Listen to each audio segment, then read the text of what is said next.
ನಮಸ್ಕಾರ ಮಕ್ಕಳೇ. SSLC ಪರೀಕ್ಷಾ ಮಾರ್ಗದರ್ಶಿ ಸೈನ್ಸ್ ಘಟಕ ಪರೀಕ್ಷೆ ಬೆಳಕು, ಮಾನವನ ಕಣ್ಣು ಮತ್ತು ವರ್ಣಮಯ ಜಗತ್ತು ಘಟಕ ಪರೀಕ್ಷೆ ಪ್ರಶ್ನೆ ಪತ್ರಿಕೆ ರಾಸಾಯನಿಕ ಕ್ರಿಯೆಗಳು ಮತ್ತು ಸಮೀಕರಣಗಳು. 11ನೇ ಪ್ರಶ್ನೆ. ಸಂಗಮ ದೂರ 30 ಸೆಂಟಿಮೀಟರ್ ಹೊಂದಿರುವ ನಿಮ್ನ ಮಸೂರದ ಒಂದು ವಸ್ತುವನ್ನು ಎಲ್ಲಿ ಇಟ್ಟಾಗ ಮಸೂರದಿಂದ 20 ಸೆಂಟಿಮೀಟರ್ ದೂರದಲ್ಲಿ ಪಡೆಯಬಹುದು ಹಾಗೂ ಮಸೂರದ ವರ್ಧನೆಯನ್ನು ಕಂಡುಹಿಡಿಯಿರಿ.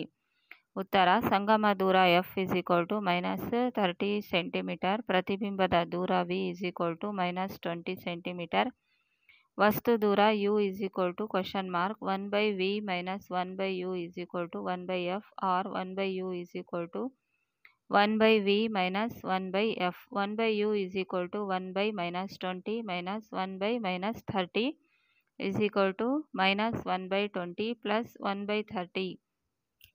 1/U 3 + 2 / 60. 1/U 1/-60 or U -60 centimetre.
ಹನ್ನೆರಡನೇ ಪ್ರಶ್ನೆ. ಒಂದು ಪೀನ ಮಸೂರದಿಂದ ವಸ್ತುವನ್ನು 60 ಸೆಂಟಿಮೀಟರ್ ದೂರದಲ್ಲಿ ಇರಿಸಿದಾಗ ಸಮಾನ ಗಾತ್ರ ಕೆಳಗಾದ ಪ್ರತಿಬಿಂಬವನ್ನು ಉಂಟುಮಾಡುತ್ತದೆ. ಎ. ಪ್ರತಿಬಿಂಬದ ಸ್ಥಾನವನ್ನು ಕಂಡುಹಿಡಿಯಿರಿ. ಬಿ. ಸಂಗಮ ದೂರವನ್ನು ಕಂಡುಹಿಡಿಯಿರಿ. ಉತ್ತರ: ಒಂದೇ ಗಾತ್ರದ ಕೆಳಕಾದ ಪ್ರತಿಬಿಂಬ ಉಂಟಾಗುತ್ತದೆ. ಎ. ಪ್ರತಿಬಿಂಬದ ದೂರವು ವಸ್ತುವನ್ನು ಇರಿಸಿದ ದೂರದಷ್ಟೇ ದೂರದಲ್ಲಿ ಇರುತ್ತದೆ. U -60 centimetre. ಪ್ರತಿಬಿಂಬದ ಸ್ಥಾನ V 60 centimetre. B. 2F 60. F 60/2 30 centimetre.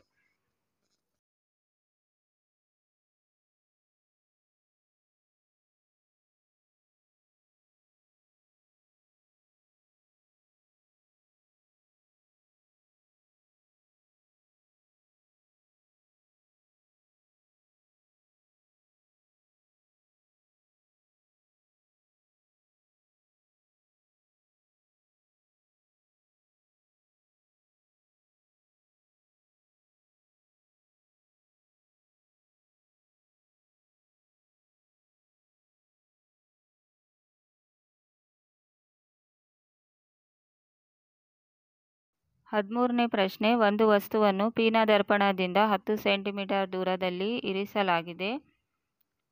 ಇದರ ಸಂಗಮ ದೂರ 15 ಸೆಂಟಿಮೀಟರ್ ಆದರೆ ಪ್ರತಿಬಿಂಬದ ಸ್ಥಾನ, ಗಾತ್ರ, ಸ್ವಭಾವವನ್ನು ತಿಳಿಸಿ. ಉತ್ತರ: ಪೀನ ದರ್ಪಣದಿಂದ ವಸ್ತುವಿನ ದೂರ U -10 ಸೆಂಟಿಮೀಟರ್. ಪೀನ ದರ್ಪಣದಿಂದ ಸಂಗಮ ದೂರ F 15 ಸೆಂಟಿಮೀಟರ್. ಪೀನ ದರ್ಪಣದಿಂದ ಪ್ರತಿಬಿಂಬದ ದೂರ V (1/V + 1/U 1/F). 1/V - 1/10 1/15. 1/V 1/15 + 1/10 2 + 3 / 30 5/30 1/6. V 6 centimetre.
ಪ್ರತಿಬಿಂಬವು ದರ್ಪಣದ ಹಿಂಭಾಗದಲ್ಲಿ 6 ಸೆಂಟಿಮೀಟರ್ ದೂರದಲ್ಲಿ ಉಂಟಾಗುತ್ತದೆ. ಪ್ರತಿಬಿಂಬವು ನೇರ, ಮಿಥ್ಯ ಹಾಗೂ ಚಿಕ್ಕದಾಗಿರುತ್ತದೆ. 14ನೇ ಪ್ರಶ್ನೆ, 7.0 ಸೆಂಟಿಮೀಟರ್ ಗಾತ್ರದ ವಸ್ತುವನ್ನು 18 ಸೆಂಟಿಮೀಟರ್ ಸಂಗಮ ದೂರವನ್ನು ಹೊಂದಿರುವ ನಿಮ್ನ ದರ್ಪಣದ ಮುಂದೆ 27 ಸೆಂಟಿಮೀಟರ್ ದೂರದಲ್ಲಿ ಇರಿಸಿದೆ. ಸ್ಪಷ್ಟ ಪ್ರತಿಬಿಂಬವನ್ನು ಪಡೆಯಲು ಪರದೆಯನ್ನು ದರ್ಪಣದಿಂದ ಎಷ್ಟು ದೂರದಲ್ಲಿ ಇರಿಸಬೇಕು? ಪ್ರತಿಬಿಂಬದ ಸ್ವಭಾವ ಮತ್ತು ಗಾತ್ರವನ್ನು ಲೆಕ್ಕಿಸಿ. ಉತ್ತರ: ಸ್ಥಾನವನ್ನು ಲೆಕ್ಕಿಸಲು ವಸ್ತುವಿನ ದೂರ ಧ್ರುವದಿಂದ u -27 ಸೆಂಟಿಮೀಟರ್, ಪ್ರತಿಬಿಂಬ ದೂರ ಧ್ರುವದಿಂದ v ನಿಮ್ನ ದರ್ಪಣದ ಸಂಗಮ ದೂರ f 18 centimetre. 1/f 1/u + 1/v 1/-18 1/-27 + 1/v - 1/v -1/27 + 1/18 -2 + 3 / 54 -1/v 1/54. Therefore v -54 centimetre. ಪ್ರತಿಬಿಂಬವು ದರ್ಪಣದ ಮುಂಭಾಗದಲ್ಲಿ 54 ಸೆಂಟಿಮೀಟರ್ ದೂರದಲ್ಲಿ ಉಂಟಾಗುತ್ತದೆ. ಎರಡನೇದು, HI/HA -V/U. H1 HI/+7.0 -54 -27. H1 -2 × 7.0 -14 centimetre. ಪ್ರತಿಬಿಂಬದ ಎತ್ತರ 14 ಸೆಂಟಿಮೀಟರ್. ಪ್ರತಿಬಿಂಬವು ಸತ್ಯ ತಲೆ ಕೆಳಗಾಗಿದೆ ಮತ್ತು ದೊಡ್ಡದಾಗಿದೆ. 15ನೇ ಪ್ರಶ್ನೆ, ಒಂದು 5 ಸೆಂಟಿಮೀಟರ್ ಎತ್ತರವಿರುವ ವಸ್ತುವನ್ನು 10 ಸೆಂಟಿಮೀಟರ್ ಸಂಗಮ ದೂರವಿರುವ ಕೇಂದ್ರೀಕರಿಸುವ ಮಸೂರದಿಂದ 25 ಸೆಂಟಿಮೀಟರ್ ದೂರದಲ್ಲಿ ಇರಿಸಲಾಗಿದೆ. ಇದಕ್ಕೆ ರೇಖಾಚಿತ್ರ ಬರೆದು ಪ್ರತಿಬಿಂಬದ ಸ್ಥಾನ, ಸ್ವಭಾವ ಮತ್ತು ಗಾತ್ರವನ್ನು ಕಂಡುಹಿಡಿಯಿರಿ. ಉತ್ತರ: ವಸ್ತುವಿನ ಎತ್ತರ h0 5 ಸೆಂಟಿಮೀಟರ್. ಮಸೂರದಿಂದ ವಸ್ತುವಿನ ದೂರ u -25 ಸೆಂಟಿಮೀಟರ್. ಮಸೂರದಿಂದ ಸಂಗಮ ದೂರ f 10 ಸೆಂಟಿಮೀಟರ್. ಮಸೂರದಿಂದ ಪ್ರತಿಬಿಂಬ ದೂರ v 1/v - 1/u 1/f, that is 1/v - 1/-25 1/10. 1/v 1/10 - 1/25 5 - 2 / 50 3/50. Therefore v 50/3 16.67 centimetre 16.7 centimetre. ವರ್ಧನೆ HI/H0 u/v. H1 v/u. H0 50 × 5 / 3 × -25 10/3.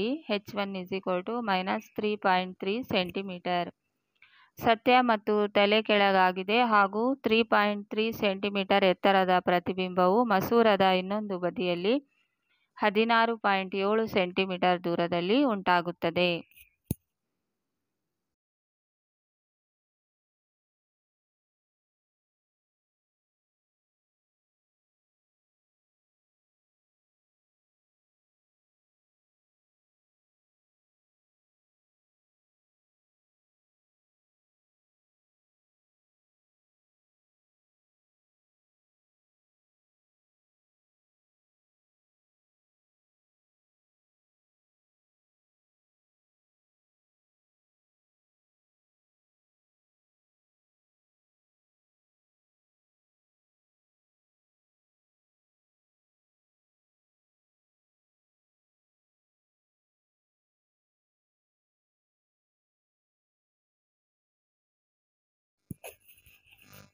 ಘಟಕ ಪರೀಕ್ಷೆ ಬೆಳಕು. ವಿಭಾಗ ಎ, ಬಹು ಆಯ್ಕೆ ಪ್ರಶ್ನೆಗಳು 3 ಅಂಕಗಳು.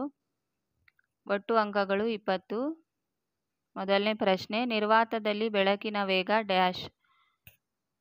Options 3 into 10⁻6 metre per second, B 3 into 10⁸8 metre per second, C 3 into 10⁻10 metre per second, D 3 into 10⁻12 metre per second. B option is answer 3 into 10⁸8 metre per second. ಎರಡನೇ ಪ್ರಶ್ನೆ, ಕಾರಿನ ಹೆಡ್ಲೈಟ್ಗಳಲ್ಲಿ ಯಾವ ವಿಧದ ದರ್ಪಣ ಬಳಸುತ್ತಾರೆ? ಎ ಸಮತಲ ದರ್ಪಣ, ಬಿ ನಿಮ್ನ ದರ್ಪಣ, ಸಿ ಪೀನ ದರ್ಪಣ, D cylinder ಆಕಾರದ ದರ್ಪಣ. ಮೂರನೇ ಪ್ರಶ್ನೆ, ಒಂದು ಮಾಧ್ಯಮದ ವಕ್ರೀಭವನ ಸೂಚ್ಯಂಕವು ಡ್ಯಾಶ್ ಅನುಪಾತವಾಗಿದೆ? ಎ ಗಾಳಿಯಲ್ಲಿ ಬೆಳಕಿನ ವೇಗ ಮತ್ತು ಮಾಧ್ಯಮದಲ್ಲಿನ ಬೆಳಕಿನ ವೇಗಗಳ, ಬಿ ಮಾಧ್ಯಮದಲ್ಲಿನ ಬೆಳಕಿನ ವೇಗ ಮತ್ತು ಗಾಳಿಯಲ್ಲಿ ಬೆಳಕಿನ ವೇಗಗಳ, ಸಿ ಗಾಳಿಯಲ್ಲಿ ಬೆಳಕಿನ ತರಂಗ ದೂರ ಮತ್ತು ಮಾಧ್ಯಮದಲ್ಲಿನ ಬೆಳಕಿನ ವೇಗ ತರಂಗ ದೂರಗಳ, ಡಿ ಮಾಧ್ಯಮದಲ್ಲಿನ ಬೆಳಕಿನ ವೇಗ ತರಂಗ ದೂರ ಮತ್ತು ಗಾಳಿಯಲ್ಲಿ ಬೆಳಕಿನ ತರಂಗ ದೂರಗಳ. ವಿಭಾಗ ಬಿ 1 ಅಂಕದ ಪ್ರಶ್ನೆಗಳು 3 ಅಂಕಗಳು.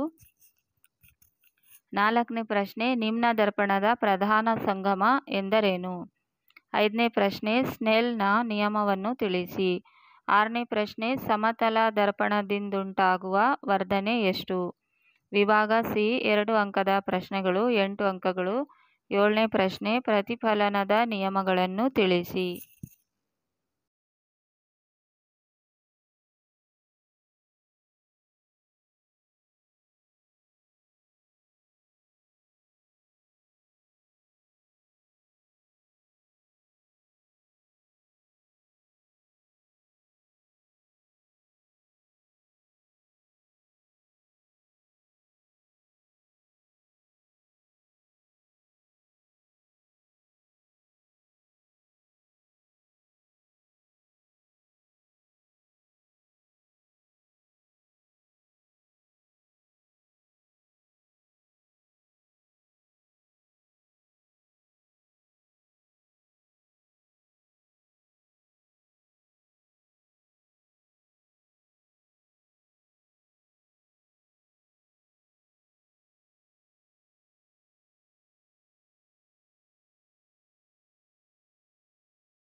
ಎಂಟನೇ ಪ್ರಶ್ನೆ, ನೀರಿನಲ್ಲಿ ಅರ್ಧ ಮುಳುಗಿದ ಪೆನ್ಸಿಲ್ ಬಾಗಿದಂತೆ ಕಾಣಲು ಕಾರಣವೇನು?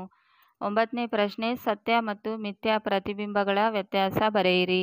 ಹತ್ತನೇ ಪ್ರಶ್ನೆ, ಮಸೂರದ ಸಾಮರ್ಥ್ಯ ಎಂದರೇನು? ಇದರ ಅಂತಾರಾಷ್ಟ್ರೀಯ ಏಕಮಾನ ತಿಳಿಸಿ. ವಿಭಾಗ ಡಿ 3 ಅಂಕದ ಪ್ರಶ್ನೆಗಳು 6 ಅಂಕಗಳು. 11ನೇ ಪ್ರಶ್ನೆ, ಗಾಜಿನ ಚಪ್ಪಡಿಯ ಮೂಲಕ ಬೆಳಕಿನ ವಕ್ರೀಭವನವನ್ನು ಚಿತ್ರಸಹಿತ ವಿವರಿಸಿ. 12ನೇ ಪ್ರಶ್ನೆ, 10 ಸೆಂಟಿಮೀಟರ್ ಸಂಗಮ ದೂರ ಹೊಂದಿರುವ ನಿಮ್ನ ದರ್ಪಣದಿಂದ 15 ಸೆಂಟಿಮೀಟರ್ ದೂರದಲ್ಲಿ ಇಟ್ಟಿರುವ ವಸ್ತುವಿನ ಬಿಂಬದ ಸ್ಥಾನ ಮತ್ತು ಸ್ವಭಾವವನ್ನು ಕಂಡುಹಿಡಿಯಿರಿ.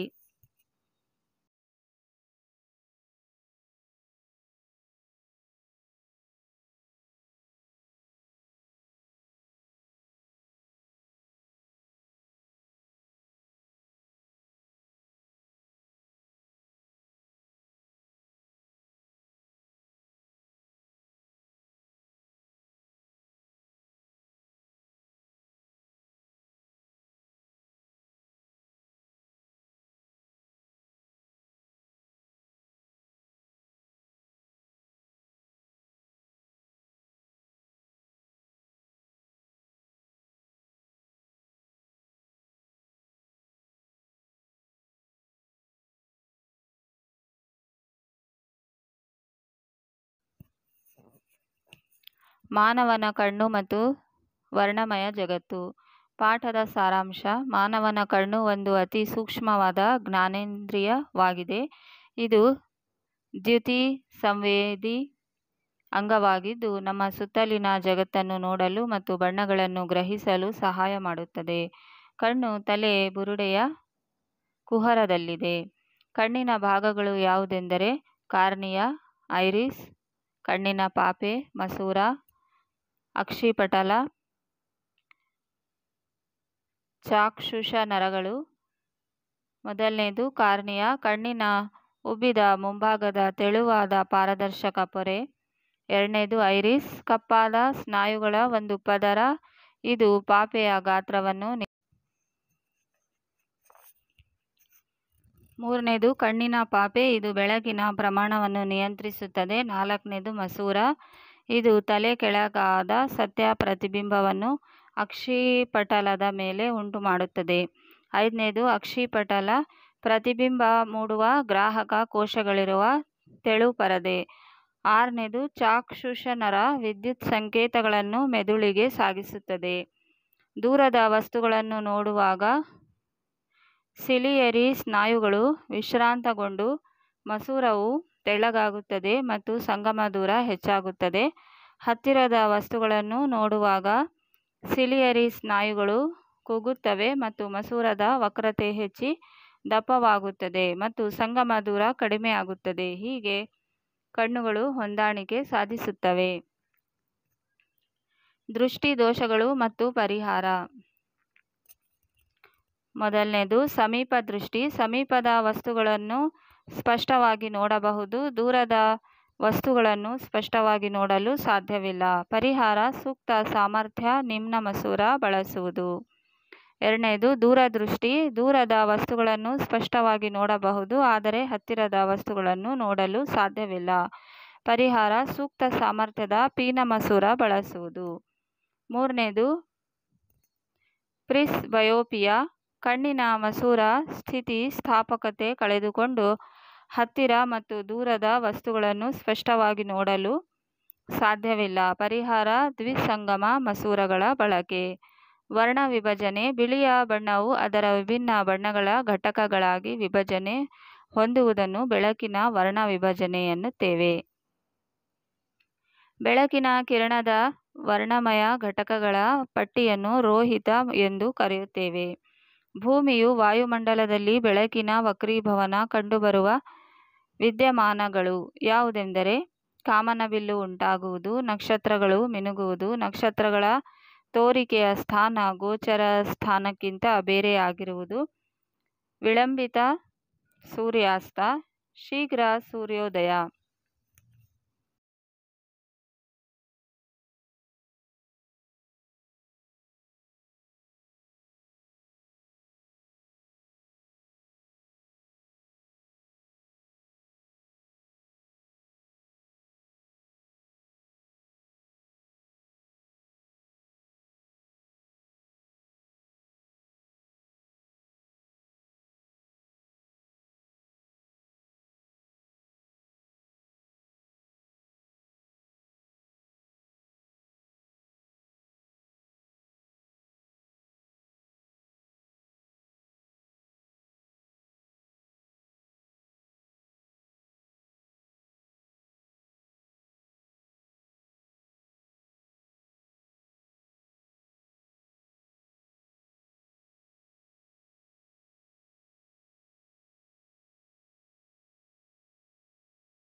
ಆರನೇದು ಬೆಂಕಿ ಅಥವಾ ರೇಡಿಯೇಟರ್ ಮೇಲಿಂದ ನೋಡಿದಾಗ ಪದಾರ್ಥಗಳು ಅಲುಗಿದಂತೆ ಗೋಚರವಾಗುವುದು.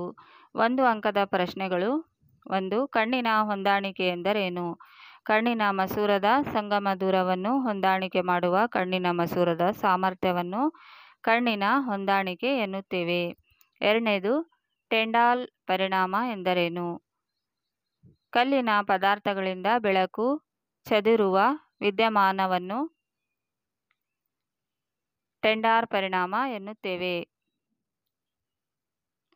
ಮೂರನೇದು ಗಗನಯಾತ್ರಿಗೆ ಆಕಾಶವು ನೀಲಿಯಾಗಿ ಕಾಣದೆ ಕಪ್ಪಾಗಿ ಕಾಣಲು ಕಾರಣವೇನು? ಏಕೆಂದರೆ ಅಲ್ಲಿ ವಾತಾವರಣ ಇಲ್ಲದಿರುವುದರಿಂದ ಬೆಳಕಿನ ಚದುರುವಿಕೆಯ ವಿದ್ಯಮಾನ ಜರುಗುವುದಿಲ್ಲ. ಆದ್ದರಿಂದ ಗಗನಯಾತ್ರಿಗೆ ಆಕಾಶವು ನೀಲಿಯಾಗಿ ಕಾಣದೆ ಕಪ್ಪಾಗಿರುತ್ತದೆ. 4ನೇ ಪ್ರಶ್ನೆ. ಪಟ್ಟಕದ ಕೋನ ಎಂದರೇನು? ಪಟ್ಟಕದ ಎರಡು ಪಾರ್ಶ್ವ ಮುಖಗಳ ನಡುವಿನ ಕೋನವನ್ನು ಪಟ್ಟಕದ ಕೋನ ಎನ್ನುತ್ತೇವೆ. 5ನೇ ಪ್ರಶ್ನೆ, ದಿಕ್ಪಲ್ಲಟ ಕೋನ ಎಂದರೇನು? ಗಾಜಿನ ಪಟ್ಟಕದಲ್ಲಿ ಪತನ ಕಿರಣ ಮತ್ತು ನಿರ್ಗಮನ ಕಿರಣದ ನಡುವಿನ ಕೋನವನ್ನು ದಿಕ್ಪಲ್ಲಟ ಕೋನ ಎನ್ನುವರು. 6ನೇ ಪ್ರಶ್ನೆ, ಬೆಳಕಿನ ವರ್ಣ ವಿಭಜನೆಯಲ್ಲಿ ಅತ್ಯಂತ ಹೆಚ್ಚು ಬಾಗುವ ಬಣ್ಣ ಯಾವುದು? ನೇರಳೆ ಬಣ್ಣ. 7ನೇ ಪ್ರಶ್ನೆ, ಬೆಳಕಿನ ವರ್ಣ ವಿಭಜನೆಯಲ್ಲಿ ಅತ್ಯಂತ ಕಡಿಮೆ ಬಾಗುವ ಬಣ್ಣ ಯಾವುದು? ಕೆಂಪು ಬಣ್ಣ. 8ನೇದು, ಕಾಮನಬಿಲ್ಲು ಉಂಟಾಗಲು ಕಾರಣವಾದ ಅಂಶ ವಿದ್ಯಮಾನಗಳನ್ನು ತಿಳಿಸಿ. ಬೆಳಕಿನ ವರ್ಣ ವಿಭಜನೆ, ಆಂತರಿಕ ಪ್ರತಿಫಲನ. 9ನೇ ಪ್ರಶ್ನೆ, ಗಾಜಿನ ಪಟ್ಟಕದಲ್ಲಿ ಬಿಳಿಯ ಬೆಳಕನ್ನು ಹಾಯಿಸಿದಾಗ ಬರುವ ಬಣ್ಣಗಳನ್ನು ತಿಳಿಸಿ. ನೇರಳೆ, ಊದು, ನೀಲಿ, ಹಸಿರು, ಹಳದಿ, ಕಿತ್ತಳೆ ಮತ್ತು ಕೆಂಪು. 10ನೇ ಪ್ರಶ್ನೆ, ರೋಹಿತ ಎಂದರೇನು? ಬೆಳಕಿನ ಕಿರಣದ ವರ್ಣಮಯ ಘಟಕಗಳ ಪಟ್ಟಿಯನ್ನು ರೋಹಿತವೆಂದು ಕರೆಯುತ್ತೇವೆ.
ಹನ್ನೊಂದನೇ ಪ್ರಶ್ನೆ, ಮಾನವನ ಕಣ್ಣಿನ ಪಾಪೆಯ ಕಾರ್ಯವೇನು?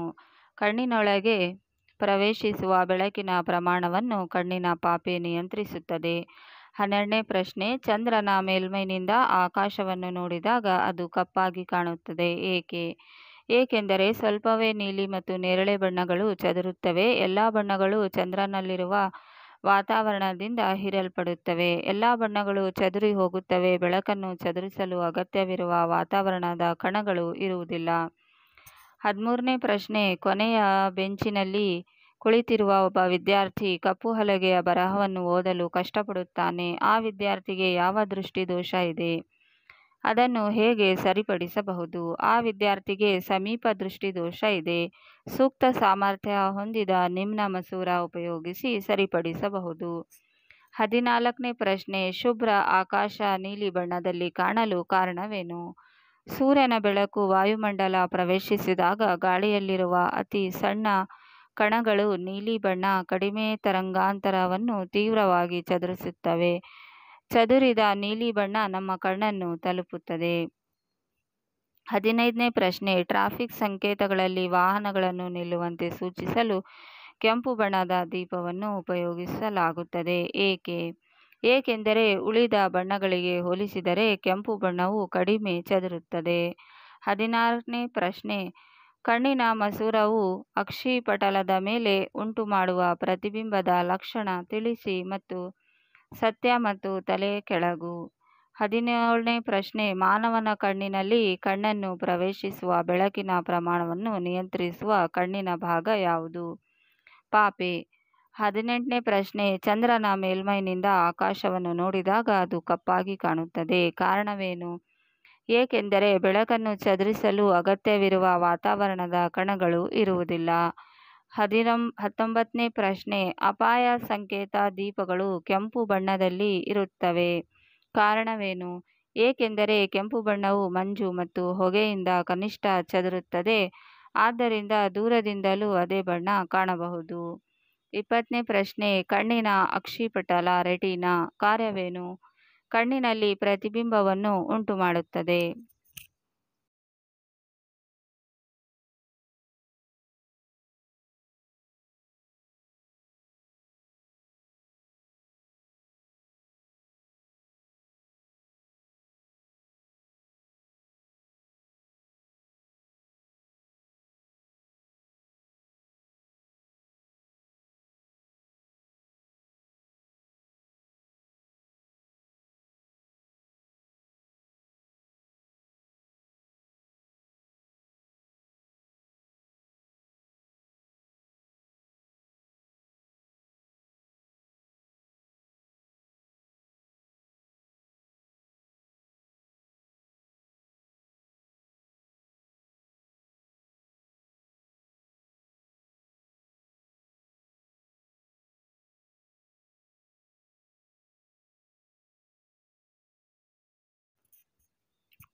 21ನೇ ಪ್ರಶ್ನೆ ಕಣ್ಣಿನ ಪಾಪೆ ಕಾರ್ಯವೇನು? ಕಣ್ಣಿನೊಳಗೆ ಪ್ರವೇಶಿಸುವ ಬೆಳಕಿನ ಪ್ರಮಾಣವನ್ನು ನಿಯಂತ್ರಿಸುತ್ತದೆ. 22ನೇ ಪ್ರಶ್ನೆ ಸಾಮಾನ್ಯ ಕಣ್ಣುಗಳಿಂದ 25 ಸೆಂಟಿಮೀಟರ್ಗಿಂತ ಹತ್ತಿರದಲ್ಲಿ ವಸ್ತುಗಳನ್ನು ಸ್ಪಷ್ಟವಾಗಿ ನೋಡಲು ಏಕೆ ಸಾಧ್ಯವಿಲ್ಲ? ಕಣ್ಣಿನ ಮಸೂರದ ಸಂಗಮ ದೂರವನ್ನು ಒಂದು ಕನಿಷ್ಠ ಮಿತಿಗಿಂತ 25 ಸೆಂಟಿಮೀಟರ್ ಕಡಿಮೆ ಮಾಡಲು ಸಾಧ್ಯವಿಲ್ಲ. ಆದ್ದರಿಂದ 25 ಸೆಂಟಿಮೀಟರ್ಗಿಂತ ಹತ್ತಿರದಲ್ಲಿ ವಸ್ತುಗಳನ್ನು ಸ್ಪಷ್ಟವಾಗಿ ನೋಡಲು ಸಾಧ್ಯವಿಲ್ಲ. 23ನೇ ಪ್ರಶ್ನೆ ಕಣ್ಣಿನ ಚಾಕ್ಷುಷ ನರಗಳ ಕಾರ್ಯವೇನು? ಅಕ್ಷಿಪಟಲದಲ್ಲಿನ ದೃಶ್ಯ ಗ್ರಾಹಕ ಕೋಶಗಳು ಬೆಳಕಿನ ಕಿರಣಗಳ ಬೋಧನೆಯಿಂದ ಸೃಷ್ಟಿಸುವ ವಿದ್ಯುತ್ ಸಂಕೇತವನ್ನು ಮಿದುಳುಗಳಿಗೆ ತಲುಪಿಸುವುದು. 24ನೇ ಪ್ರಶ್ನೆ ಕಣ್ಣಿನ ಮಸೂರ ಕಾರ್ಯವೇನು? ವಸ್ತುವಿನ ತಲೆಕೆಳಗಾದ ಪ್ರತಿಬಿಂಬವನ್ನು ಅಕ್ಷಿಪಟಲದ ಮೇಲೆ ಉಂಟುಮಾಡುತ್ತದೆ. 25ನೇ ಪ್ರಶ್ನೆ ಬೆಳಕಿನ ವರ್ಣ ವಿಭಜನೆಯಿಂದ ಉಂಟಾಗುವ ಬಣ್ಣಗಳನ್ನು ತಿಳಿಸಿ. ನೇರಳೆ, ಊದು, ನೀಲಿ, ಹಸಿರು, ಹಳದಿ, ಕಿತ್ತಳೆ ಮತ್ತು ಕೆಂಪು. 26ನೇ ಪ್ರಶ್ನೆ ಕಣ್ಣಿನ ಪೊರೆ ಕ್ಯಾಟರಾಕ್ಟ್ ಎಂದರೇನು? ಹಲವು ಬಾರಿ ವಯಸ್ಸಾದವರಿಗೆ ಕಣ್ಣಿನ ಸ್ಫಟಿಕ ಮಸೂರವು ಹಾಲಿನಂತೆ ಬೆಳ್ಳಗೆ ಹಾಗೂ ಮೋಡ ಕವಿದಂತಾಗುತ್ತದೆ. ಈ ಸ್ಥಿತಿಯನ್ನು ಕಣ್ಣಿನ ಪೊರೆ ಎನ್ನುತ್ತೇವೆ. 27ನೇ ಪ್ರಶ್ನೆ ಕಣ್ಣಿನ ಮಸೂರ ವಕ್ರತೆ ಹೆಚ್ಚಾದಾಗ ಏನಾಗುತ್ತದೆ? ಕಣ್ಣಿನ ಮಸೂರ ವಕ್ರತೆ ಹೆಚ್ಚಾದಾಗ ಕಣ್ಣಿನ ಸಂಗಮ ದೂರ ಕಡಿಮೆಯಾಗುತ್ತದೆ ಮತ್ತು ಹತ್ತಿರದ ವಸ್ತುಗಳು ಸ್ಪಷ್ಟವಾಗಿ ಗುರುತಿಸುತ್ತವೆ. 2 ಅಂಕದ ಪ್ರಶ್ನೆಗಳು.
ಒಂದನೇ ಪ್ರಶ್ನೆ ಬೆಳಕಿನ ವರ್ಣ ವಿಭಜನೆ ಎಂದರೇನು? ಪಟ್ಟಕದಲ್ಲಿ ಬೆಳಕು ವಿಭಜನೆ ಹೊಂದಿದ ನಂತರ ಕನಿಷ್ಠ ಬಾಗುವ ಬೆಳಕಿನ ಬಣ್ಣ ಮತ್ತು ಗರಿಷ್ಠ ಬಾಗುವ ಬೆಳಕಿನ ಬಣ್ಣವನ್ನು ತಿಳಿಸಿ. ಬಿಳಿಯ ಬಣ್ಣವು ಅದರ ವಿಭಿನ್ನ ಬಣ್ಣಗಳ ಘಟಕವಾಗಿ ವಿಭಜನೆ ಹೊಂದುವುದನ್ನು ಬೆಳಕಿನ ವರ್ಣ ವಿಭಜನೆ ಎನ್ನುತ್ತೇವೆ. ಕೆಂಪು ಬಣ್ಣವು ಕನಿಷ್ಠ ಬಾಗುವುದು, ನೇರಳೆ ಬಣ್ಣವು ಗರಿಷ್ಠ ಬಾಗುವುದು. 2ನೇ ಪ್ರಶ್ನೆ ಭೂಮಿಯ ವಾಯುಮಂಡಲದಲ್ಲಿ ಬೆಳಕಿನ ವಕ್ರೀಭವನದಿಂದ ಕಂಡುಬರುವ ಯಾವುದಾದರೂ 4 ವಿದ್ಯಮಾನಗಳನ್ನು ತಿಳಿಸಿ. ಸೂರ್ಯನು ವಾಸ್ತವ ಸೂರ್ಯೋದಯಕ್ಕಿಂತ 2 ನಿಮಿಷ ಮೊದಲು ಗೋಚರಿಸುತ್ತದೆ. ಸೂರ್ಯನು ವಾಸ್ತವ ಸೂರ್ಯಾಸ್ತದ 2 ನಿಮಿಷದ ನಂತರ ನಮಗೆ ಗೋಚರಿಸುತ್ತಾನೆ. ನಕ್ಷತ್ರಗಳು ಮಿನುಗುವುದು, ಕಾಮನಬಿಲ್ಲು ಉಂಟಾಗುವುದು.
ಮೂರನೇ ಪ್ರಶ್ನೆ ಟೆಂಡಾಲ್ ಪರಿಣಾಮ ಎಂದರೇನು?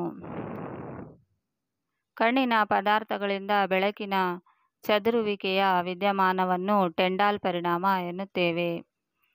4ನೇ ಪ್ರಶ್ನೆ, ಕಣ್ಣಿನ ಹೊಂದಾಣಿಕೆ ಸಾಮರ್ಥ್ಯ ಎಂದರೇನು? ಸಾಮಾನ್ಯ ದೃಷ್ಟಿಯುಳ್ಳವರಿಗೆ ದೂರ ಬಿಂದು ಮತ್ತು ಸಮೀಪ ಬಿಂದುಗಳಾವುವು? ಕಣ್ಣಿನ ಮಸೂರದ ಸಂಗಮ ದೂರವನ್ನು ಹೊಂದಾಣಿಕೆ ಮಾಡುವ ಕಣ್ಣಿನ ಮಸೂರದ ಸಾಮರ್ಥ್ಯವನ್ನು ಕಣ್ಣಿನ ಹೊಂದಾಣಿಕೆ ಎನ್ನುತ್ತೇವೆ. ದೂರಬಿಂದು ಅನಂತ ದೂರ, ಸಮೀಪ ಬಿಂದು 25 ಸೆಂಟಿಮೀಟರ್. 5ನೇ ಪ್ರಶ್ನೆ, ಹೈಪರ್ ಮೆಟ್ರೋಪಿಯಾ ಅಥವಾ ದೂರದೃಷ್ಟಿ ಎಂದರೇನು?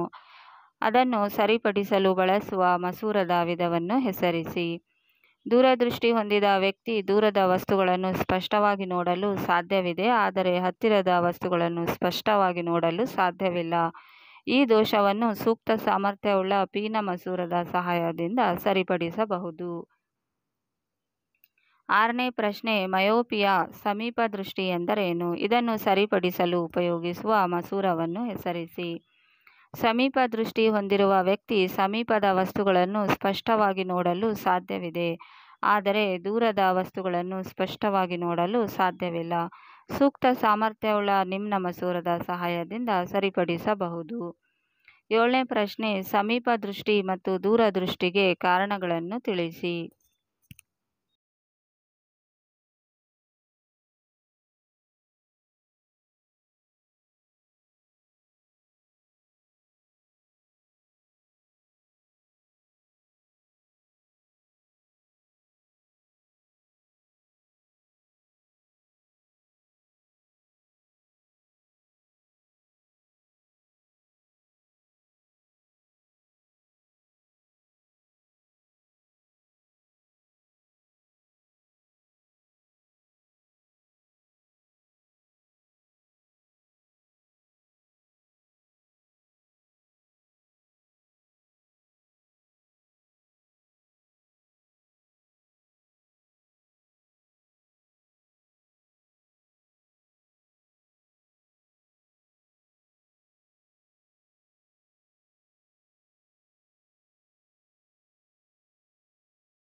ಸಮೀಪ ದೃಷ್ಟಿಗೆ ಕಾರಣಗಳು: ಒಂದು, ಕಣ್ಣಿನ ಮಸೂರದ ವಿಪರೀತ ವಕ್ರತೆ.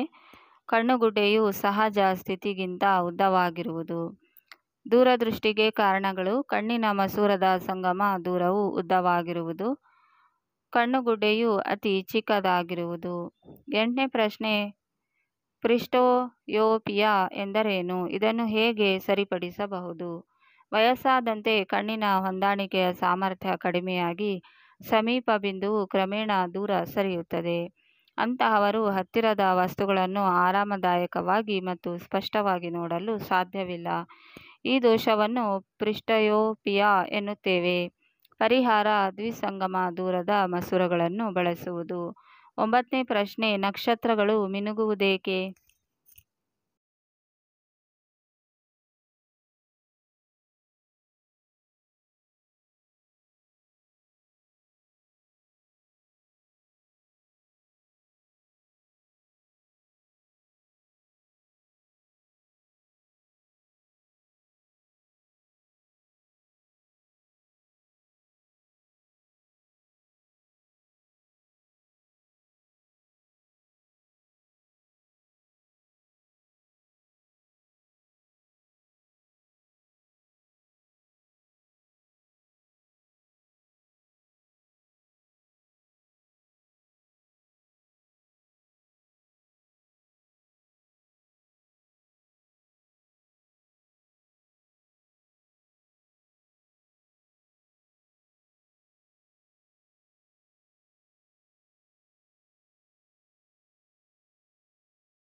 ನಕ್ಷತ್ರಗಳ ಬೆಳಕು ಭೂಮಿಯ ವಾಯುಮಂಡಲವನ್ನು ಪ್ರವೇಶಿಸಿ ಭೂಮಿಯನ್ನು ತಲುಪುವ ಮುನ್ನ ಸತತವಾಗಿ ವಕ್ರೀಭವನ ಹೊಂದುತ್ತದೆ.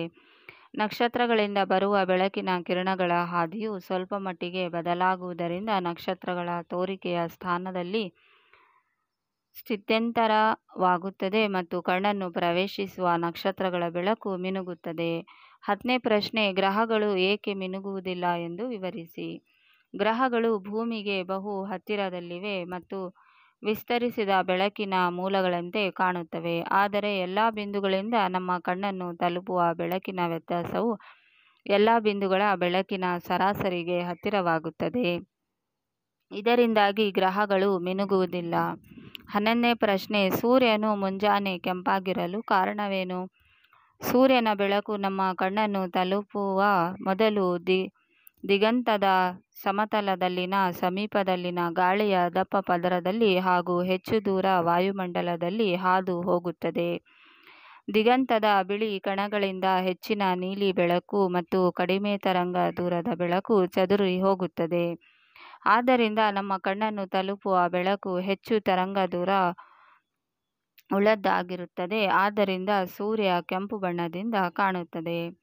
12ನೇ ಪ್ರಶ್ನೆ, ಆಕಾಶದಲ್ಲಿ ಕಾಮನಬಿಲ್ಲು ಉಂಟಾಗಲು ವಿದ್ಯಮಾನವನ್ನು ವಿವರಿಸಿ. ಕಾಮನಬಿಲ್ಲು ಮಳೆಯ ನಂತರ ಆಕಾಶದಲ್ಲಿ ಕಾಣುವ ನೈಸರ್ಗಿಕ ರೋಹಿತವಾಗಿದೆ. ಇದು ವಾತಾವರಣದಲ್ಲಿರುವ ಅತಿ ಸಣ್ಣ ನೀರಿನ ಹನಿಗಳಿಂದ ಉಂಟಾಗುವ ಸೂರ್ಯಕಿರಣಗಳ ವರ್ಣ ವಿಭಜನೆಯಾಗಿದೆ. ನೀರಿನ ಹನಿಗಳು ಕಿರು ಘಟಕಗಳಾಗಿ ವರ್ತಿಸುತ್ತದೆ. ಅವು ಸೂರ್ಯನ ಪತನ ಕಿರಣಗಳನ್ನು ವಕ್ರೀಭವನಗೊಳಿಸಿ ಚದುರಿಸುತ್ತವೆ, ನಂತರ ಆಂತರಿಕವಾಗಿ ಪ್ರತಿಫಲಿಸುತ್ತವೆ, ನಂತರ ಅಂತಿಮವಾಗಿ ನೀರಿನ ಹನಿಗಳಿಂದ ಹೊರಬರುವಾಗ ವಕ್ರೀಭವನ ಹೊಂದುತ್ತದೆ. ಬೆಳಕಿನ ವರ್ಣವಿಭಜನೆ ಮತ್ತು ಆಂತರಿಕ ಪ್ರತಿಫಲನದಿಂದಾಗಿ ವಿವಿಧ ಬಣ್ಣಗಳು ವೀಕ್ಷಕರ ಕಣ್ಣನ್ನು ತಲುಪುತ್ತವೆ.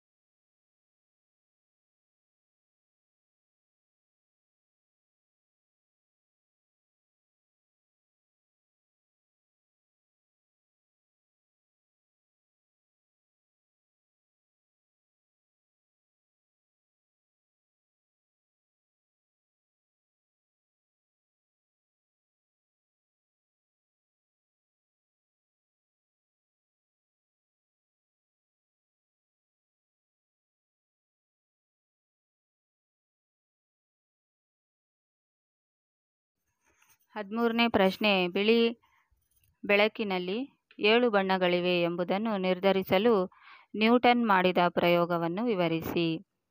ಐಸಾಕ್ ನ್ಯೂಟನ್ ರವರು ಸೂರ್ಯನ ಬೆಳಕಿನ ರೋಹಿತವನ್ನು ಪಡೆಯಲು ಗಾಜಿನ ಪಟ್ಟಕವನ್ನು ಬಳಸಿದರು. ಅವರು ಮತ್ತೊಂದು ಸಮರೂಪಿ ಪಟ್ಟಕವನ್ನು ಬಳಸಿ ರೋಹಿತದ ಬಣ್ಣಗಳನ್ನು ಪ್ರತ್ಯೇಕಿಸಲು ಪ್ರಯತ್ನಿಸಿದರು, ಆದರೆ ಹೆಚ್ಚಿನ ಬಣ್ಣಗಳು ದೊರೆಯಲಿಲ್ಲ. ಆದರೆ ಅವರು ಸಮರೂಪಿಯಾದ ಮತ್ತೊಂದು ಪಟ್ಟಕವನ್ನು ಮೊದಲಿನ ಪಟ್ಟಕದ ವಿರುದ್ಧ ದಿಕ್ಕಿನಲ್ಲಿ ತಲೆಕೆಳಗಾಗಿ ಇರಿಸಿದರು. ಇದು ರೋಹಿತದ ಎಲ್ಲ ಬಣ್ಣಗಳು ತಲೆಕೆಳಗಾದ ಪಟ್ಟಕದ ಮೂಲಕ ಹಾದು ಹೋಗಲು ಅವಕಾಶ ಕಲ್ಪಿಸಿತು. ಎರಡನೇ ಪಟ್ಟಕದ ಮತ್ತೊಂದು ಕಡೆಯಿಂದ ನಿರ್ಗಮಿಸುವ ಬೆಳಕು ಬಿಳಿ ಬಣ್ಣದ್ದಾಗಿತ್ತು. ಈ ವೀಕ್ಷಣೆಯು ಸೂರ್ಯನ ಬೆಳಕು 7 ಬಣ್ಣಗಳಿಂದ ಉಂಟಾಗಿದೆ ಎಂದು ತೀರ್ಮಾನಿಸಲು ನ್ಯೂಟನ್ರಿಗೆ ಸುಳಿವು ನೀಡಿತು.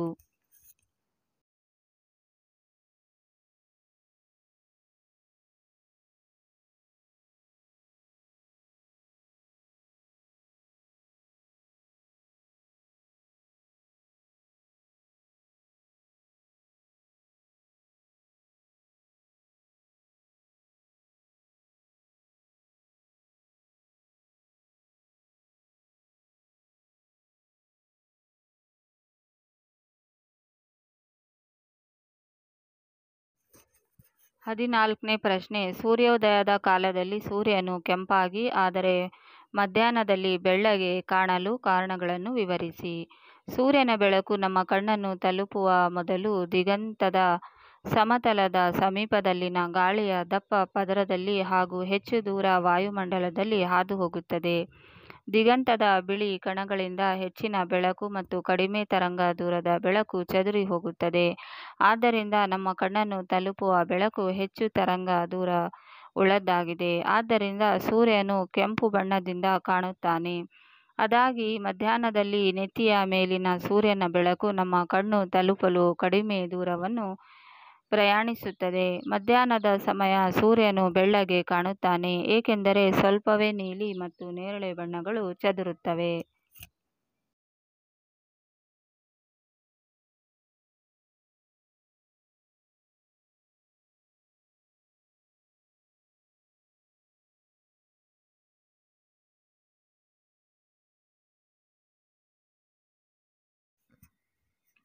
ಘಟಕ ಪರೀಕ್ಷೆ ಪ್ರಶ್ನೆ ಪತ್ರಿಕೆ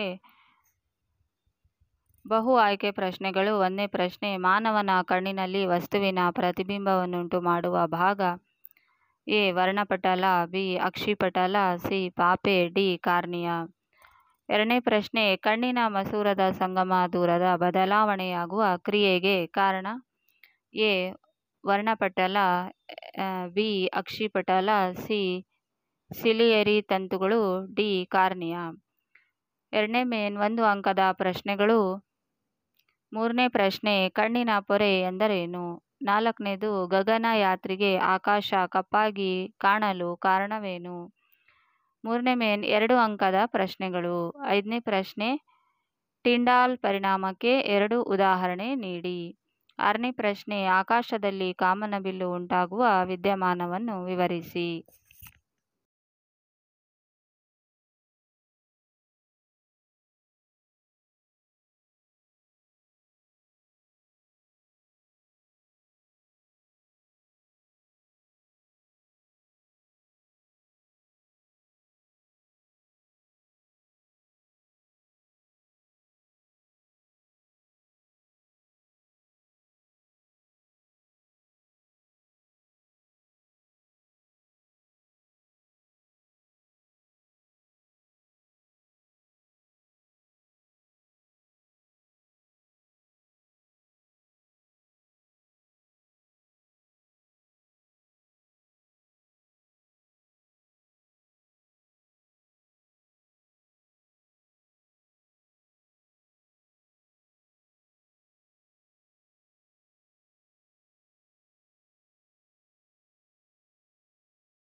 ಏಳನೇ ಪ್ರಶ್ನೆ, ದೂರದೃಷ್ಟಿ ಕಣ್ಣಿಗೆ ಪರಿಹಾರವನ್ನು ತೋರಿಸುವ ರೇಖಾಚಿತ್ರಗಳನ್ನು ಬರೆಯಿರಿ. 4ನೇ ಮೇನ್ 3 ಅಂಕದ ಪ್ರಶ್ನೆಗಳು. 8ನೇ ಪ್ರಶ್ನೆ, ಬೆಳಕಿನ ವಕ್ರೀಭವನದಿಂದ ಸಂಭವಿಸುವ ವಿದ್ಯಮಾನಗಳನ್ನು ಹೆಸರಿಸಿ. 9ನೇ ಪ್ರಶ್ನೆ, ಬೆಳಕಿನ ವರ್ಣವಿಭಜನೆಯ ನ್ಯೂಟನ್ ಪ್ರಯೋಗ ವಿವರಿಸಿ. 5ನೇ ಮೇನ್ 4 ಅಂಕದ ಪ್ರಶ್ನೆಗಳು. ಈ ಕೆಳಗಿನವುಗಳನ್ನು ವ್ಯಾಖ್ಯಾನಿಸಿ. ಎ ಕಣ್ಣಿನ ಹೊಂದಾಣಿಕೆ, ಬಿ ಕಣ್ಣಿನ ಕನಿಷ್ಠ ದೃಷ್ಟಿ ದೂರ, ಸಿ ರೋಹಿತ.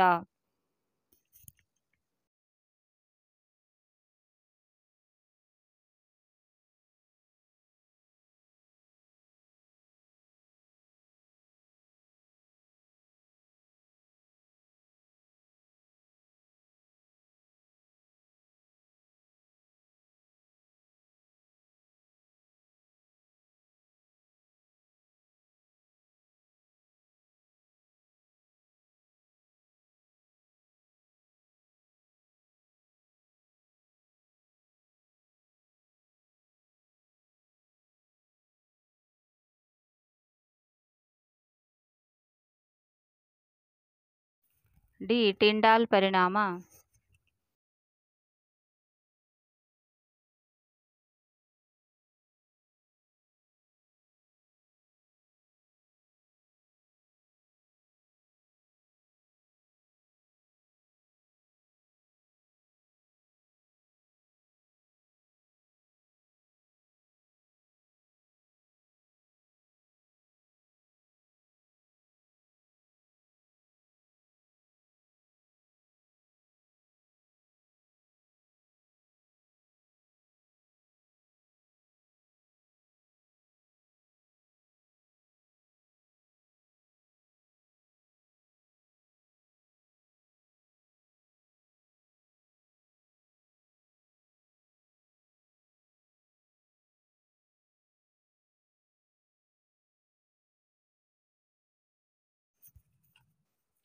ರಾಸಾಯನಿಕ ಕ್ರಿಯೆಗಳು ಮತ್ತು ಸಮೀಕರಣಗಳು.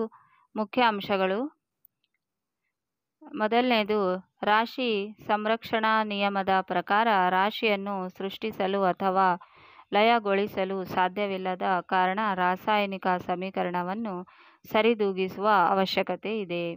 ಎರಡನೇದು, ಎರಡು ಅಥವಾ ಎರಡಕ್ಕಿಂತ ಹೆಚ್ಚು ಪ್ರತಿವರ್ತಕಗಳು ಸೇರಿ ಒಂದು ಉತ್ಪನ್ನ ಉಂಟುಮಾಡುವ ರಾಸಾಯನಿಕ ಕ್ರಿಯೆಯನ್ನು ರಾಸಾಯನಿಕ ಸಂಯೋಜನೆ ಎನ್ನುವರು.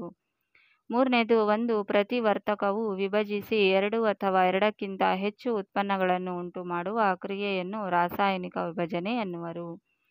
ನಾಲ್ಕನೇದು, ಹೆಚ್ಚು ಕ್ರಿಯಾಪಟು ಧಾತುವು ಕಡಿಮೆ ಕ್ರಿಯಾಪಟು ಧಾತುವನ್ನು ಅದರ ಸಂಯುಕ್ತದಿಂದ ಸ್ಥಾನಪಲ್ಲಟಗೊಳಿಸುವ ಕ್ರಿಯೆಯನ್ನು ರಾಸಾಯನಿಕ ಸ್ಥಾನಪಲ್ಲಟ ಎನ್ನುವರು. ಐದನೇದು, ಪ್ರತಿವರ್ತಕಗಳಲ್ಲಿ ಅಯಾನುಗಳ ನಡುವೆ ವಿನಿಮಯ ಉಂಟಾಗುವ ಕ್ರಿಯೆಯನ್ನು ರಾಸಾಯನಿಕ ದ್ವಿಸ್ಥಾನಪಲ್ಲಟ ಎನ್ನುವರು. ಆರನೇದು, ನೀರಿನಲ್ಲಿ ಕರಗದ ವಸ್ತುವನ್ನು ಪ್ರಕ್ಷೇಪ ಎನ್ನುವರು. ಏಳನೇದು, ಪ್ರಕ್ಷೇಪವನ್ನು ಉಂಟುಮಾಡುವ ಕ್ರಿಯೆಯನ್ನು ಪ್ರಕ್ಷೇಪಣ ಕ್ರಿಯೆ ಎನ್ನುವರು. ಎಂಟನೇದು, ಸೋಡಿಯಂ ಸಲ್ಫೇಟ್ ಮತ್ತು ಬೇರಿಯಂ ಕ್ಲೋರೈಡ್ಗಳು ಪರಸ್ಪರ ವರ್ತಿಸಿದಾಗ ಉಂಟಾಗುವ ಪ್ರಕ್ಷೇಪ ಬೇರಿಯಂ ಸಲ್ಫೇಟ್ ಆಗಿದ್ದು ಅದರ ಬಣ್ಣ ಬಿಳಿಯಾಗುತ್ತದೆ. ಒಂಬತ್ತನೇದು, ಉಷ್ಣವನ್ನು ಬಿಡುಗಡೆ ಮಾಡುವ ಕ್ರಿಯೆಯನ್ನು ಬಹಿರುಷ್ಣಕ ಕ್ರಿಯೆ ಎನ್ನುವರು.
ಹತ್ತನೇದು, ಕಲ್ಲಿದ್ದಲಿನ ದಹನ, ನೈಸರ್ಗಿಕ ಅನಿಲದ ದಹನ, ಮಾನವನ ಉಸಿರಾಟ ಕ್ರಿಯೆ, ಸಸ್ಯಜನ್ಯ ದ್ರವಗಳ ವಿಘಟನೆಯಿಂದ ಕಾಂಪೋಸ್ಟ್ ಉಂಟಾಗುವಿಕೆ ಮುಂತಾದ ಕ್ರಿಯೆಗಳು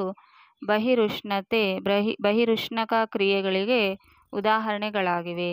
11ನೇದು, ಶಕ್ತಿಯ ಹೀರಿಕೆಯಾಗುವ ಕ್ರಿಯೆಯನ್ನು ಅಂತರುಷ್ಣಕ ಕ್ರಿಯೆ ಎನ್ನುವರು. 12ನೇದು, ಎಲ್ಲ ರಾಸಾಯನಿಕ ವಿಭಜನೆ ಕ್ರಿಯೆಗಳು ಅಂತರುಷ್ಣಕ ಕ್ರಿಯೆಗಳಿಗೆ ಉದಾಹರಣೆಗಳಾಗಿವೆ. 13ನೇದು, ಬೆಳ್ಳಿಯ ಕ್ಲೋರೈಡ್ ಮತ್ತು ಬೆಳ್ಳಿಯ ಬ್ರೋಮೈಡ್ಗಳ ವಿಭಜನೆ ಕ್ರಿಯೆಗಳನ್ನು ಕಪ್ಪು ಮತ್ತು ಬಿಳಿಯ ಛಾಯಾಗ್ರಹಣದಲ್ಲಿ ಬಳಸುತ್ತಾರೆ. 14ನೇದು, ಕ್ರಿಯೆಯಲ್ಲಿ ವಸ್ತುವೊಂದು ಆಕ್ಸಿಜನ್ ಪಡೆದುಕೊಂಡರೆ ಅಥವಾ ಹೈಡ್ರೋಜನ್ ಕಳೆದುಕೊಂಡರೆ ಅದನ್ನು ಉತ್ಕರ್ಷಣ ಎನ್ನುವರು.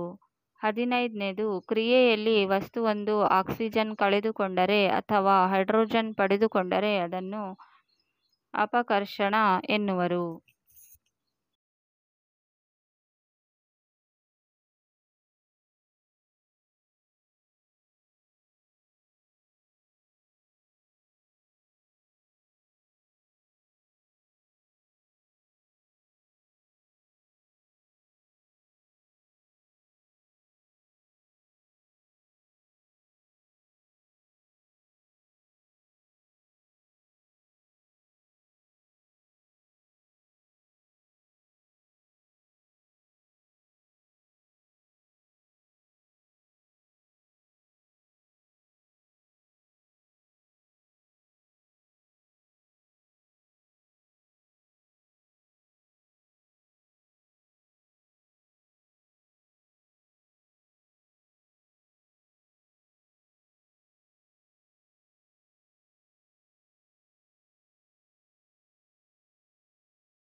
16ನೇದು ಕ್ರಿಯೆಯಲ್ಲಿ ಒಂದು ಪ್ರತಿವರ್ತಕವು ಉತ್ಕರ್ಷಣಗೊಂಡು ಮತ್ತೊಂದು ಪ್ರತಿವರ್ತಕವು ಆಕರ್ಷಣಗೊಂಡರೆ ಅದನ್ನು ರೆಡಾಕ್ಸ್ ಕ್ರಿಯೆ ಎನ್ನುವರು. 17ನೇದು ಕೆಲವು ಲೋಹಗಳು ತಮ್ಮ ಸುತ್ತಲಿನ ವಸ್ತುಗಳಾದ ತೇವಾಂಶ, ಆಮ್ಲಗಳು ಮುಂತಾದವುಗಳೊಂದಿಗೆ ವರ್ತಿಸಿ ನಶಿಸಿ ಹೋಗುವ ಕ್ರಿಯೆಯನ್ನು ಸಂಕ್ಷಾರಣ ಎನ್ನುವರು. 18ನೇದು ಕೊಬ್ಬು ಅಥವಾ ಎಣ್ಣೆ ಪದಾರ್ಥಗಳು ಉತ್ಕರ್ಷಣಗೊಂಡು ತಮ್ಮ ವಾಸನೆ ಹಾಗೂ ರುಚಿಯನ್ನು ಬದಲಾಯಿಸಿಕೊಳ್ಳುವ ಕ್ರಿಯೆಯನ್ನು ಕಮಟುವಿಕೆ ಎನ್ನುವರು. 19ನೇದು ಗಾಳಿ ಪ್ರವೇಶಿಸದ ಸಂಗ್ರಾಹಕಗಳಲ್ಲಿ ಆಹಾರವನ್ನು ಸಂಗ್ರಹಿಸುವುದು, ಆಹಾರ ಪದಾರ್ಥಗಳಿಗೆ ಪ್ರತಿ ಉತ್ಕರ್ಷಕಗಳನ್ನು ಸೇರಿಸುವುದು ಉತ್ಕರ್ಷಣ ತಡೆಯುವ ಎರಡು ಕ್ರಮಗಳಾಗಿವೆ. 20ನೇದು ಚಿಪ್ಸ್ ತಯಾರಕರು ಚಿಪ್ಸ್ ಉತ್ಕರ್ಷಣಗೊಳ್ಳುವುದನ್ನು ತಡೆಯಲು ಚಿಪ್ಸ್ ಪೊಟ್ಟಣಗಳ ಮೂಲಕ ನೈಟ್ರೋಜನ್ ಅನಿಲವನ್ನು ಹಾಯಿಸುತ್ತಾರೆ. ಬಹು ಆಯ್ಕೆ ಪ್ರಶ್ನೆಗಳು. ಮೊದಲನೇ ಪ್ರಶ್ನೆ, ಕೆಳಗಿನವುಗಳಲ್ಲಿ ಪರಸ್ಪರ ವರ್ತಿಸಿ ಅಯಾನ್ಗಳನ್ನು ವಿನಿಮಯ ಮಾಡಿಕೊಳ್ಳುವ ಮತ್ತು ಒಂದು ಪ್ರಕ್ಷೇಪವನ್ನು ಉಂಟುಮಾಡುವ ಪ್ರತಿವರ್ತಕಗಳು. ಎ BaCl2 ಮತ್ತು Na2SO4, ಬಿ Al2O3 ಮತ್ತು HCl, ಸಿ NaOH ಮತ್ತು H2SO4, ಡಿ Na2O ಮತ್ತು CO2. ಎರಡನೇ ಪ್ರಶ್ನೆ, ಚಿಪ್ಸ್ ತಯಾರಕರು ಚಿಪ್ಸ್ನ ಪೊಟ್ಟಣಗಳಲ್ಲಿ ನೈಟ್ರೋಜನ್ನಂತಹ ಅನಿಲ ಹಾಯಿಸಲು ಕಾರಣ. ಎ ಚಿಪ್ಸ್ ಸಂಕ್ಷಾರಣಗೊಳ್ಳದಂತೆ ತಡೆಗಟ್ಟಲು, ಬಿ ಚಿಪ್ಸ್ ಉತ್ಕರ್ಷಣಗೊಳ್ಳುವುದನ್ನು ತಡೆಗಟ್ಟಲು, ಸಿ ಚಿಪ್ಸ್ ಕಮಟುವಿಕೆ ಹೊಂದುವಂತೆ ಮಾಡಲು.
ಡಿ ಚಿಪ್ಸ್ ಅಪಕರ್ಷಣಗೊಳ್ಳುವುದನ್ನು ತಡೆಗಟ್ಟಲು. ಮೂರನೇದು Fe+CuSO4 ಆರೋಮಾರ್ಕ್ FeSO4+Cu. ಮೇಲಿನ ರಾಸಾಯನಿಕ ಕ್ರಿಯೆಯ ವಿಧ. ಎ ಸಂಯೋಗ ಕ್ರಿಯೆ, ಬಿ ದ್ವಿಸ್ಥಾನಪಲ್ಲಟ ಕ್ರಿಯೆ, ಸಿ ವಿಭಜನ ಕ್ರಿಯೆ, ಡಿ ಸ್ಥಾನಪಲ್ಲಟ ಕ್ರಿಯೆ. ನಾಲ್ಕನೇದು ನೀರಿನ ವಿದ್ಯುತ್ ವಿಭಜನೆಯ ಕ್ರಿಯೆಯಲ್ಲಿ ಕ್ಯಾಥೋಡ್ನಲ್ಲಿ ಬಿಡುಗಡೆಯಾಗುವ ಅನಿಲ. A hydrogen, B chlorine, C oxygen, D nitrogen.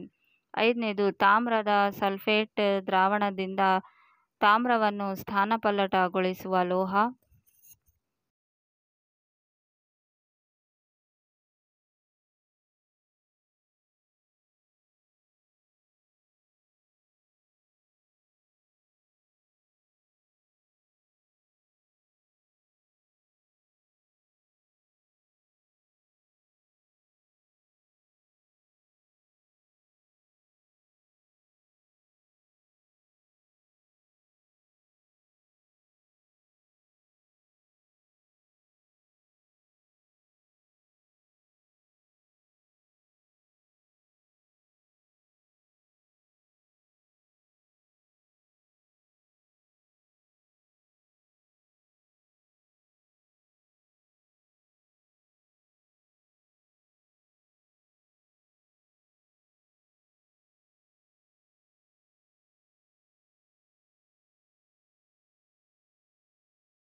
Options: A ಪಾದರಸ, B ಚಿನ್ನ, ಡಿ ಸಿ ಕಬ್ಬಿಣ, ಡಿ ಬೆಳ್ಳಿ.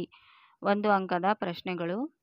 6ನೇದು, ಈ ಕ್ರಿಯೆಯಲ್ಲಿ ಉತ್ಕರ್ಷಿಸಲ್ಪಟ್ಟ ಮತ್ತು ಅಪಕರ್ಷಿಸಲ್ಪಟ್ಟ ಪ್ರತಿವರ್ತಕಗಳನ್ನು ಹೆಸರಿಸಿ.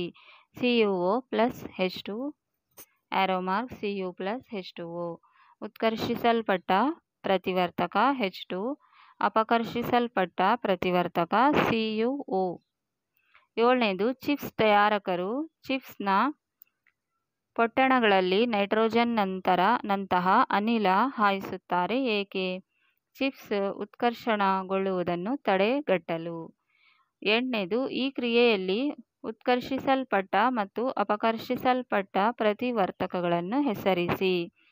Zn plus Co ZnO plus C.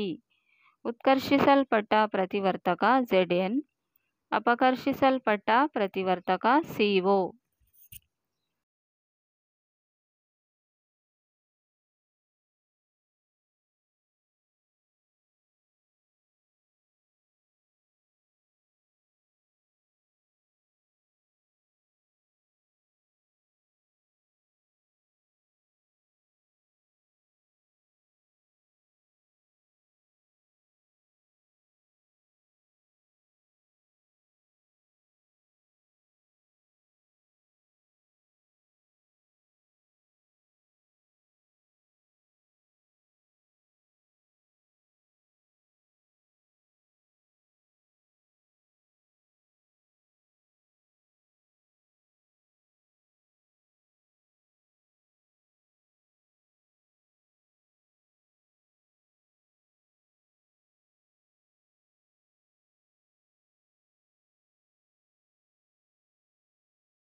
9ನೇದು,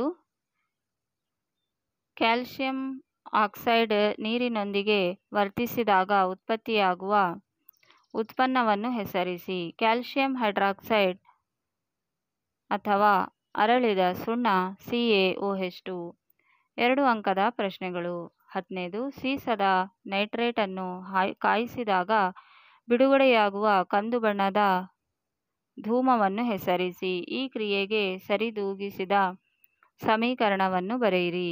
ಕಂದು ಬಣ್ಣದ ಧೂಮ nitrogen dioxide 2PbNO3 2 2PbO plus 4Na2 plus O2. 11ನೇ ಪ್ರಶ್ನೆ, ನೀರಿನ ವಿದ್ಯುತ್ ವಿಭಜನೆಯಲ್ಲಿ ಉಪಯೋಗಿಸುವ ಉಪಕರಣದ ಚಿತ್ರವನ್ನು ಬರೆದು ಕೆಳಗಿನ ಭಾಗಗಳನ್ನು ಗುರುತಿಸಿ. ಎ ಗ್ರಾಫೈಟ್, 2ನೇದು ಕ್ಯಾಥೋಡ್.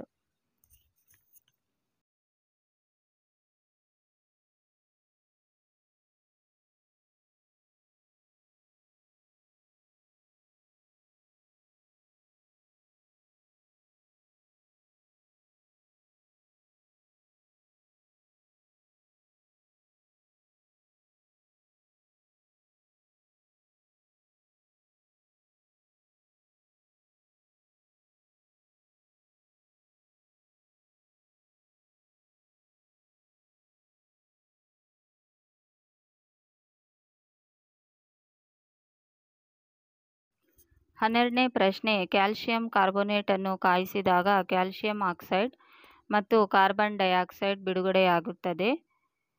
ಈ ಕ್ರಿಯೆಗೆ ಸರಿದೂಗಿಸಿದ ರಾಸಾಯನಿಕ ಸಮೀಕರಣವನ್ನು ಬರೆಯಿರಿ. ಈ ರಾಸಾಯನಿಕ ಕ್ರಿಯೆಯ ವಿಧವನ್ನು ತಿಳಿಸಿ. ಮೊದಲನೇದು CaCO3 ಉಷ್ಣ, CaO ಪ್ಲಸ್ CO2. 2ನೇದು ರಾಸಾಯನಿಕ ವಿಭಜನೆ. 13ನೇದು ಬಹಿರುಷ್ಣಕ ಹಾಗೂ ಅಂತರುಷ್ಣಕ ಕ್ರಿಯೆಗಳ ನಡುವಿನ ವ್ಯತ್ಯಾಸವನ್ನು ತಿಳಿಸಿ. ಬಹಿರುಷ್ಣಕ ಕ್ರಿಯೆಯಲ್ಲಿ ಉಷ್ಣ, ಅಂತರುಷ್ಣಕ ಕ್ರಿಯೆಯಲ್ಲಿ ಉಷ್ಣ. ಬಹಿರುಷ್ಣಕ ಕ್ರಿಯೆಯಲ್ಲಿ ಉಷ್ಣ ಬಿಡುಗಡೆಯಾಗುತ್ತದೆ, ಅಂತರುಷ್ಣಕ ಕ್ರಿಯೆಯಲ್ಲಿ ಉಷ್ಣ ಹೀರಿಕೆಯಾಗುತ್ತದೆ.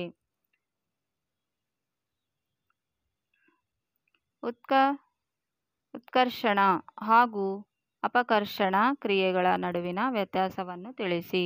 ಉತ್ಕರ್ಷಣ ಕ್ರಿಯೆ. ಈ ಕ್ರಿಯೆಯಲ್ಲಿ ವಸ್ತುವೊಂದು ಆಕ್ಸಿಜನ್ ಪಡೆದುಕೊಳ್ಳುತ್ತದೆ. ಅಪಕರ್ಷಣ ಕ್ರಿಯೆಯಲ್ಲಿ ವಸ್ತುವೊಂದು ಆಕ್ಸಿಜನ್ ಕಳೆದುಕೊಳ್ಳುತ್ತದೆ.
ಹದಿನಾಲ್ಕನೇದು ಕಪ್ಪು ಮತ್ತು ಬಿಳುಪು ಛಾಯಾಗ್ರಹಣದಲ್ಲಿ ಬಳಸುವ 2 ಕ್ರಿಯೆಗಳನ್ನು ಬರೆಯಿರಿ.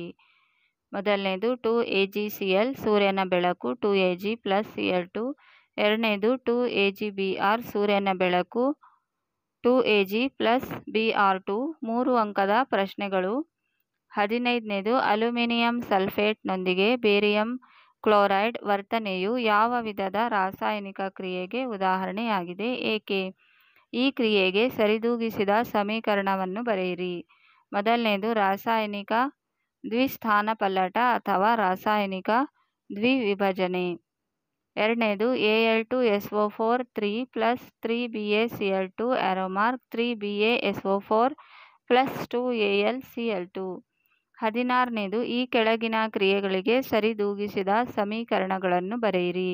ಈ ರಾಸಾಯನಿಕ ಕ್ರಿಯೆಗಳು ನಡೆಯುವುದನ್ನು ವೀಕ್ಷಣೆಯಿಂದ ಹೇಗೆ ಖಚಿತಪಡಿಸಿಕೊಳ್ಳಬಹುದು? ಎ. ಸೀಸದ ನೈಟ್ರೇಟನ್ನು ಕಾಯಿಸಿದಾಗ. ಬಿ. ಬೇರಿಯಂ ಕ್ಲೋರೈಡ್ ಸೋಡಿಯಂ ಸಲ್ಫೇಟ್ನೊಂದಿಗೆ ವರ್ತಿಸಿದಾಗ.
A. 2PbNO3 2 2BbO + 4NO2 + O2. ಕಂದು ಬಣ್ಣದ ನೈಟ್ರೋಜನ್ ಡೈಆಕ್ಸೈಡ್ ಅನಿಲ ಬಿಡುಗಡೆಯಾಗುತ್ತದೆ. B. Na2SO4 + BaCl2 BaSO4 + 2NaCl. ಬಿಳಿ ಬಣ್ಣದ ಪ್ರಕ್ಷೇಪ ಬೇರಿಯಂ ಸಲ್ಫೇಟ್ ಉಂಟಾಗುತ್ತದೆ. 17ನೇದು ಈ ಕೆಳಗಿನ ರಾಸಾಯನಿಕ ಕ್ರಿಯೆಗಳಿಗೆ ಸರಿದೂಗಿಸಿದ ಸಮೀಕರಣಗಳನ್ನು ಬರೆಯಿರಿ. ಮೊದಲನೇದು calcium carbonate calcium oxide + carbon dioxide CaCO3 CaO + CO2. ಎರಡನೇದು hydrogen + chlorine hydrogen chloride H2 + Cl2 2HCl. ಮೂರನೇದು magnesium + hydrogen chloride magnesium chloride + hydrogen Mg + 2HCl MgCl2 + H2.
18ನೇದು ಕಬ್ಬಿಣದ ಮೂಳೆಯನ್ನು ತಾಮ್ರದ ಸಲ್ಫೇಟ್ ದ್ರಾವಣದಲ್ಲಿ ಮುಳುಗಿಸಿದಾಗ ಜರುಗುವ ರಾಸಾಯನಿಕ ಕ್ರಿಯೆಯ ವಿಧ ಯಾವುದು ಮತ್ತು ಏಕೆ?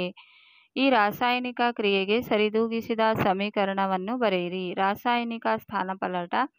ಏಕೆಂದರೆ ಹೆಚ್ಚು ಕ್ರಿಯಾಪಟು ಲೋಹವಾದ ಕಬ್ಬಿಣವು ಕಡಿಮೆ ಕ್ರಿಯಾಪಟು ಲೋಹವಾದ ತಾಮ್ರವನ್ನು ಅದರ ಸಂಯುಕ್ತದಿಂದ ಸ್ಥಾನಪಲ್ಲಟಗೊಳಿಸಿದೆ. Fe + CuSO4 * FeSO4 + Cu